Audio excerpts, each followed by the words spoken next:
अस्सलाम वालेकुम नाज़रीन, मैं हूँ वसीम अली, आप देख रहे हैं चैनल न्यूज़ पॉइंट। नाज़रीन, बिलाखिर इमरान खान ने वो सवा घंटे से लंबी चौड़ी तकरीर करने के बाद आखिरकार असम्बलियों की तहलील करने की तारीख जो है वो दे दी है। यानी कि तारीख पे तारीख दी जा रही है और जो तारीख दी गई है वो नेक्स्ट जुम्मे यानी कि 23 दिसंबर की तारीख दे दी गई है कि इमरान ने कहा है कि हमने असम्बलियों को तहलील कर देना है 23 दिसंबर को, यानी कि पंजाब और KP की दोनों असम्बलियों को। और अगर आप देखें कि जो उनके पास जब वीडियो लिंक के जरिए से वो खिताब कर रहे थे, उनके दाएँ और बाएँ CM पंजाब CM KP के बैठे हुए थे। और अगर आप गौर से देखते तो CM पंजाब जो हैं चौधरी परवेज इलाही, उनका मुंह कितना बुरी तरीके से उतरा हुआ था, गोया कि उनके गर्दन के ऊपर लात रख के ना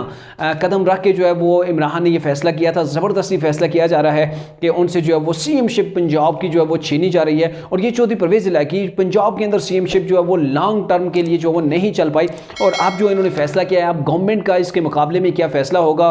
वो क्या कैसे जो है वो अपने कार्ड से जो है वो खेलेंगे। तो इसके हवाले से मैंने पहले भी आपको बताया था कि एक तो ये है कि 23 दिसंबर की इमरान खान शायद मुमकिन तौर पर तारीख दे सकते हैं असम्बलियों की तहलील करने के हवाले से। और जो दूसरी जो गवर्नमेंट है मौजूदा, उस गवर्नमेंट का क्या जो है वो इसके नेक्स्ट जो है वो इस खेल का कैसे मुकाबला करेंगे, तो उसके वाले से भी मैंने आपको बताया था कि पंजाब के अंदर आज 106 जो MPA पंजाब असम्बली हैं मुस्लिम लीग नून के, उन सब के दस्तखत ले लिए गए हैं कि चौधरी परवेज इलाही और स्पीकर जो पंजाब असम्बली है उनके खिलाफ अदम एतमाद पेश की जाएगी। और अगर अदम एतमाद जो है वो पेश कर दी जाती है तो फिर असम्बली को तहलील करना चौधरी परवेज इलाही के बस के अंदर जो है वो नहीं रहेगा। यानी कि आप देख लें कि सही ऐन वक्त के ऊपर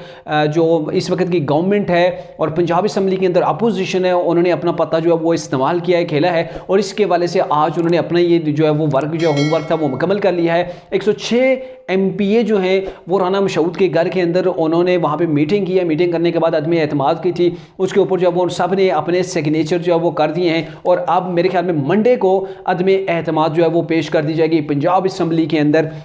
और इमरान खान ने यहाँ पे एक और भी ऐलान किया, वो ऐलान ये किया है कि अब पहले जो सेशन जो हमारा होगा उसके अंदर जो वो हम KP और पंजाब की असम्बलियों से निकलेंगे और फिर उसके बाद हमने नेशनल असम्बली के अंदर जाना है, स्पीकर के सामने जाके पेश होना है कि भाई हमारे तमाम के तमाम जो नेशनल असम्बली के एज ए MNA जो हमारे इस्तीफे उनको एक्सेप्ट किया जाए। और जब हम एक्सेप्ट हमारे जो है वो इस्तीफे कर लिए जाएंगे तो हम नेक्स्ट इलेक्शन के अंदर जाएंगे। लेकिन यहाँ पे उन्होंने इलेक्शन कमीशनर जनरल बाजवा के ऊपर बड़े वसी पैमाने के ऊपर जो है वो इल्ज़ामात लगाए और ऐसे इल्ज़ामात कि मेरे ख्याल में पहले भी इलेक्शन कमीशन इमरान खान की वो ऑडियो ट्रांसक्रिप्ट जो है वो मंगवा चुका है। और फिर से दोबारा से ये हो सकता है कि मुमकिन तौर पर इमरान खान की ये जो आज की स्पीच थी इसके ऊपर भी उन्हें जो है वो मुश्किल का सामना करना पड़ सकता है। यहाँ पे जो लंबी चौड़ी तकरीर थी इमरान की, उसके अंदर बार बार इमरान ने पाकिस्तान की मैशत का जिक्र किया है और ये कहा है कि जब मेरा दौर था तो उस वक्त जो है वो हमारे टैक्स वो भी बढ़ रहे थे। पाकिस्तान की जो मैशत है दुनिया के टॉप 3 के अंदर आ रही थी जब कोरोना वायरस था। वैसे ये मैंने पहली बार सुना है कि पाकिस्तान की मैशत कोरोना के अंदर दुनिया के तीसरे नंबर के ऊपर जा रही थी। वैसे ये पाकिस्तान की अवाम ने तो कभी फील नहीं किया, नहीं ऐसा देखा है। और साथ में इमरान ने एक बहुत बड़ा किस्म का आप उससे जोक भी कह सकते हैं कि मेरी गवर्नमेंट के दौरान यानी कि आज से सिर्फ 8-9 महीने पहले फैसलाबाद के अंदर जो टेक्सटाइल हमारी इंडस्ट्री है उसके अंदर इतना काम था कि हमें मजदूर नहीं मिल रहे थे, लेबर नहीं मिल रही थी, हम बाहर से लेबर जो पाकिस्तान के अंदर मंगाई जा रही थी। वैसे ये भी इमरान का एक बहुत बड़ा आप कह सकते हैं कि ये भी उन्होंने एक जोक मार दिया है। और साथ में ये कहा जी हमारी जो है वो हर लिहाज से ग्रोथ हो रही थी, इन्वेस्टर पाकिस्तान के अंदर आ रहे थे, जबकि हालात तो ऐसे थे कि वो सबके सामने थे। उस वक्त इमरान कोरोना के पीछे जो है वो छुपना चाह रहे थे कि इस वक्त महंगाई जो है वो दुनिया का एक मसला बना हुआ है, इसी की वजह से कोरोना की वजह से हमारी मार्केट्स जो है वो बंद हैं और पाकिस्तान के अंदर जो है वो महंगाई है। तो उस वक्त कोरोना के पीछे या फिर आलमी महंगाई है उसके पीछे छुपा जा रहा था। लेकिन अभी डायरेक्टली इमरान जो टारगेट कर रहे हैं वो पाकिस्तान की मैशत को कर रहे हैं और बार बार उन्होंने ये चीज़ जो है वो इसके ऊपर बात की है कि पाकिस्तान का इस वक्त खतरा है कि वो डिफॉल्ट करने जा रहा है। और हमारी चलती फिरती जो गवर्नमेंट थी एक अच्छे तरीके से जो चल रही थी उसको किसने गिराया, क्यों गिराया, इसके पीछे अगर कोई शख्स इसका जिम्मेदार है तो उन्होंने जनरल बाजवा को यहाँ पे आज फिर से कह दिया कि जनरल बाजवा जिम्मेदार है। और माजी के अंदर में जब गवर्नमेंट के अंदर था इसलिए जनरल बाजवा की बात नहीं कर सकता था क्योंकि जनरल बाजवा आर्मी चीफ थे। यहाँ पे जो आर्मी चीफ हैं जो यूनिफॉर्म थी या फिर वो कहा जाता है ना जो उनके पास पावर थी, तो इमरान के अंदर ज़बान जो है वो उनकी रुक गई थी, उनके खिलाफ जो वो बोलने से कासिर थी क्योंकि इमरान उस वक्त उनसे बहुत से मफादात चाहते थे। जाहिर है इमरान के मफादात जो वो आर्मी चीफ के साथ जुड़े हुए थे, इसलिए आर्मी चीफ के खिलाफ उनसे बोलना उनके बस की बात नहीं थी। और इमरान ने आज जो कहा है कि हमने बार बार उस वक्त जनरल बाजवा को कहा था कि आप देखें हमारे खिलाफ जो है वो साजिश हो रही है, तो उस वक्त जनरल बाजवा कहते थे जी ऐसा कुछ भी नहीं है। और फिर अदम एतमाद के जरिए से जो हमारी गवर्नमेंट को गिराया गया, तो इसके पीछे अगर कोई शख्स है तो वो जनरल बाजवा है। और आने वाले इलेक्शन के हवाले से ये कहा कि यार जो इस वक्त इलेक्शन कमिश्नर है वो नून लीग का बंदा है और वो इंतहाई बददियानत बंदा है। और अगर मुझे नहीं लग रहा इमरान ने यहाँ पर यह भी कह दिया है कि अक्टूबर के अंदर भी जाकर ये इलेक्शन करवा पाएँ। तो आप देख सकते हैं कि इमरान को वो आइडिया है कि जो अभी ये एडवांस जो है वो इलेक्शन मांग रहे थे कि जल्दी जो है वो इलेक्शन हो जाए, हमें डेट दे दी जाए। तो इमरान को इस चीज़ का बाकायदा तौर पर यह अंदाज़ा है कि उन्हें नए इलेक्शन की जो है वो डेट नहीं दी जाएगी, बल्कि जो इलेक्शन एंड टाइम के ऊपर भी होना है, कोई ऐसे रीज़न जो है वो पैदा हो जाएंगे कि उसको भी मजीद जो है एक्सटेंड कर दिया जाएगा। क्योंकि इनके ख्याल के अंदर जो इस वक्त इलेक्शन कमिश्नर है वो इनका बंदा है, वो इनकी सहूलतकारी करेगा और इन्हें ऐसी तजवीज़ ऐसे मशवरे देगा कि ये जो गवर्नमेंट है इलेक्शन अक्टूबर के अंदर करवाने के बजाय वहाँ पर भी डिले करेगी। साथ में इन्होंने ये भी कह दिया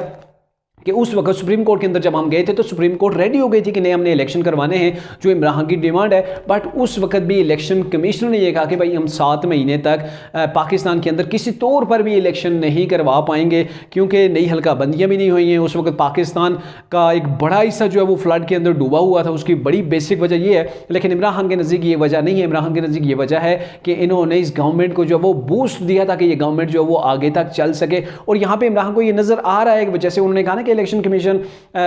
कमीशन जो है वो इन्हें कुछ ना कुछ ऐसी एडवाइस करेगा, ऐसे मशवरे देगा कि अक्टूबर के अंदर भी जाके ये इलेक्शन ना हो। तो इमरान को वो चीज़ें नज़र आ रही हैं कि ऐसी पॉसिबिलिटी जो है वो मौजूद है। लेकिन इसके बावजूद फिर से वो बार बार थोड़ा थोड़ा सा वो तसलसल के अंदर डिफरेंट चीज़ें लाने के बाद फिर से वो आर्मी चीफ के ऊपर जो है वो गरजते बरसते रहे कि पूछना हमने ये है कि क्यों कर जो है वो हमारी गवर्नमेंट को गिराया गया, हमारे ऊपर जुल्म सितम किए गए, हमारे सोशल मीडिया को एक्टिविस्ट जो है वो उन्हें उठा दिया जाता है, हमारे ऊपर मुकदमात बना दिए जाते हैं। आजम सवाती को कैसे हरासा किया गया, उसे गिरफ्तार करने के बाद उसे नंगा किया गया। शहबाज गिल के साथ जो कुछ हुआ, और शहबाज गिल अभी तक जो है वो रिकवर नहीं हुए। जो कुछ उनके साथ हुआ, उनके पीछे कौन था, ये कौम जानती है कि हम बकरियां हैं या भेड़ बकरियां या जानवर हैं, कीड़े मकोड़े हैं। जो आप हमें पहले आपने कहा था कि नवाज शरीफ जो है वो करप्ट है, आसिफ अली जरदारी करप्ट है, आज आपने उसे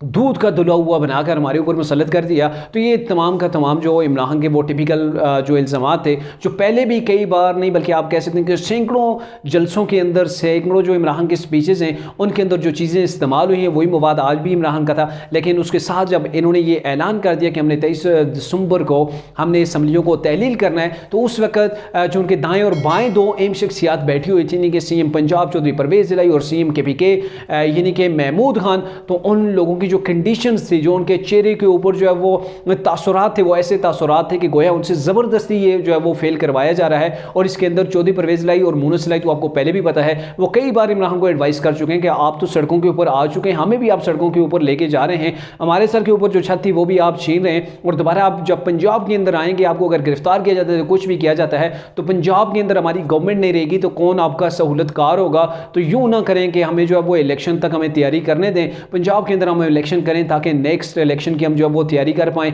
तो इस सिलसिले के अंदर इमरान ने जो है वो डिसीजन जो लिया था, बहरहाल उनके पास कोई और ऑप्शन भी नहीं पहुँच बाकी बचा था, क्योंकि वो पहले भी आज़ादी मार्च या हकीकी आज़ादी मार्च वो भी फ्लॉप हो चुका था, लॉन्ग मार्च, धरना, सारी चीज़ें जो वो फ्लॉप हो चुकी थी, नए इलेक्शन की तारीख भी नहीं मिली थी, और इसके अलावा नए आर्मी चीफ की जो अपॉइंटमेंट उसको भी इमरान नहीं रोक पाए थे। तो आखिरकार जो उनके पास एक दावा था उसको अगर पूरा ना करते तो जो मोमेंटम बना हुआ था ना तहरीक इंसाफ के जो अपने वर्कर्स के यहाँ, तो वो मोमेंटम जो है वो टूट जाता। और बहरहाल मजबूरन इमरान खान ने एक बड़ा फैसला किया है। अब देखना यह है कि गवर्नमेंट जो है वो पंजाब के अंदर असम्बली को तहलील होने से बचा पाएगी या नहीं।